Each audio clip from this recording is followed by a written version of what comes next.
বিশাল দেহের চঞ্চল গরুটির নাম জমিদার।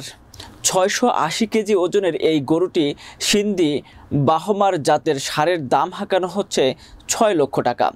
কুরবানির ঈদকে সামনে রেখে ময়মনসিংহের হালুয়াঘাট উপজেলার সাকুয়াই ইউনিয়নের এই ষাঁড়টিকে লালন পালন করে প্রস্তুত করেছেন শ্রী বাপ্পি সরকার। হালুয়াঘাটের প্রতিনিধি জুলফিকার আলী জুলমতের প্রতিবেদনে থাকছে বিস্তারিত। জমিদারকে মোটা তাজা করার জন্য খাওয়ানো হয়নি কোনো ধরনের রাসায়নিক মিশ্রিত খাবার, খাওয়ানো হয়েছে সম্পূর্ণ প্রাকৃতিক খাবার, যেমন দেশি ঘাস, ভুট্টা, গমের ভুসি ও শুকনো খড়। বিশাল দেহের এই ষাঁড়টিকে প্রতিদিন খাওয়ানো হয় ৮ থেকে ৯০০ টাকার খাবার। ২ বছর আগে ৮৫,০০০ টাকা দিয়ে ষাঁড়টিকে কিনে আনেন বাপ্পি সরকার। তারপর থেকেই নিজের সন্তানের মতো আদর যত্ন করে লালন পালন করে বড় করেন জমিদারকে। শখের এই গরুটি শান্তশিষ্ট হওয়ায় জমিদার নামকরণ করেন বাপ্পি সরকার। ষাঁড়টিকে এক নজর দেখার জন্য প্রতিদিন ভিড় জমাচ্ছেন সাধারণ মানুষ।